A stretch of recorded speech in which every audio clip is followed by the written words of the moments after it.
ଛୋଟ ପିଲାଠାରୁ ନେଇ ବଡ଼ ପର୍ଯ୍ୟନ୍ତ ସମସ୍ତଙ୍କୁ କଷ୍ଟ ଦିଏ କୃମି ସମସ୍ୟା। ଆସନ୍ତୁ ଜାଣିବା ଏହାର ଲକ୍ଷଣ, କାରଣ ଏବଂ ଘରୋଇ ଉପଚାର। ପେଟ ସମସ୍ୟା ଏକ ସାଧାରଣ କଥା ହୋଇଗଲାଣି। ପିଲାମାନଙ୍କଠାରେ ପେଟ ସମସ୍ୟା ଅଧିକ ଦେଖିବାକୁ ମିଳିଥାଏ।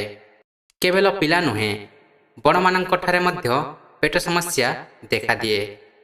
ତେବେ ପିଲାମାନଙ୍କ କୃମି ସମସ୍ୟାକୁ ନେଇ ପ୍ରାୟ ବାପା ମା ଚିନ୍ତାରେ ଥାନ୍ତି। କୃମି ସମସ୍ୟା ଥିଲେ ପିଲାମାନେ ତ କହିପାରନ୍ତିନି, କିନ୍ତୁ ଭାରି ଜୋରରେ କାନ୍ଦନ୍ତି। ତେଣୁ ଆପଣଙ୍କୁ ଏହାର ଲକ୍ଷଣ, କାରଣ ବିଷୟରେ ନିହାତି ଜାଣିବା ଦରକାର।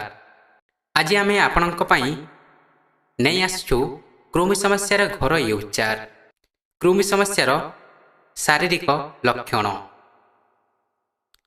ଯେଉଁ ପିଲାଙ୍କର ବା ବ୍ୟକ୍ତିଙ୍କର କୃମି ସମସ୍ୟା ଥାଏ, ସେମାନଙ୍କ ମୁହଁ ଶୁଖିଲା ଶୁଖିଲା ସବୁବେଳେ ଦେଖାଯାଏ। ସେମାନଙ୍କ ତ୍ୱଚା ଶୁଖା ଦେଖାଯାଉଥାଏ। ଓଠର ଦୁଇ ପାଖ ଶୁଖିଯିବା ଭଳି ଦେଖାଯିବା କୃମିର ଏକ ପ୍ରଧାନ ଲକ୍ଷଣ। ପେଟରେ କୃମି ହୋଇଥିଲେ ଛୋଟ ପିଲାଙ୍କର ଏବଂ ବଡ଼ଙ୍କର ଶୋଇଲା ବେଳେ ପାଟିରୁ ଲାଳ ବାହାରିଥାଏ। ପେଟରେ କୃମି ହେବାର କାରଣ ପିଲାଙ୍କର ଏବଂ ବଡ଼ଙ୍କର ଅଲଗା ଅଲଗା ହୋଇଥାଏ। ପିଲାଙ୍କର ମୁଖ୍ୟ ଭାବରେ ହାଇଜିନ୍ ଅଭାବରୁ ହୋଇଥାଏ, କାହିଁକି ନା ସେମାନେ ପ୍ରତ୍ୟେକ ସମୟରେ ପାଟିରେ ହାତ ପୁରାଇଥାନ୍ତି। ସେହିପରି ବଡ଼ଙ୍କର ପାଚନ ପ୍ରକ୍ରିୟା ଠିକ୍ ନହେଲେ କୃମି ସମସ୍ୟା ଦେଖାଦିଏ। ସଂକ୍ରମିତ ଭୋଜନ ସେବନ, ବହୁତ ଅଧିକ ମଇଦାରେ ପ୍ରସ୍ତୁତ ଫୁଡ୍ ଖାଇବା, ବହୁତ ଅଧିକ ମିଠା ଖାଇବା, ଖାଦ୍ୟ ଖାଇବା ପୂର୍ବରୁ ହାତ ନ ଧୋଇବା, ଏହା ହେଉଛି କୃମି ହେବାର ପ୍ରଧାନ କାରଣ।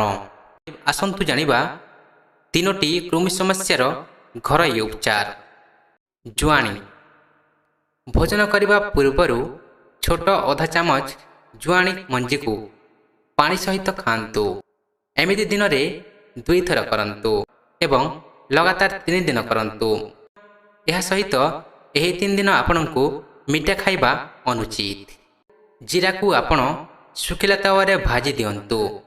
ଯେତେବେଳେ ଜିରା ଥଣ୍ଡା ହୋଇଯିବ, ତାହାକୁ ଅଧା ଚାମଚ ନେଇ ଗୁଡ଼ ସହିତ ଖାଆନ୍ତୁ। ଯଦି ଏପରି ଖାଇବାରେ ଆପଣଙ୍କୁ ଅସୁବିଧା ହେଉଛି, ତାହେଲେ ଭଜା ଜିରାକୁ ଗୁଣ୍ଡ କରି ଗୁଡ଼ ସହିତ ଖାଇପାରିବେ। ଏମିତି 5 ଦିନ କରିବା ଦ୍ୱାରା ଲାଭ ମିଳିଥାଏ। ତୁଳସୀ ପତ୍ରର ସେବନ। ତୁଳସୀ ପତ୍ରର ସେବନ କିମ୍ବା ତୁଳସୀ ଅର୍କର ସେବନ କରିବା ଦ୍ୱାରା କୃମି ସମସ୍ୟାରୁ ମୁକ୍ତି ମିଳିଥାଏ, କିନ୍ତୁ ଏହାକୁ କେବଳ ବଡ଼ ଲୋକମାନେ ଖାଇବା ଉଚିତ। ପିଲାମାନଙ୍କୁ ଏହାର ସେବନ କରାଇବା ଅନୁଚିତ।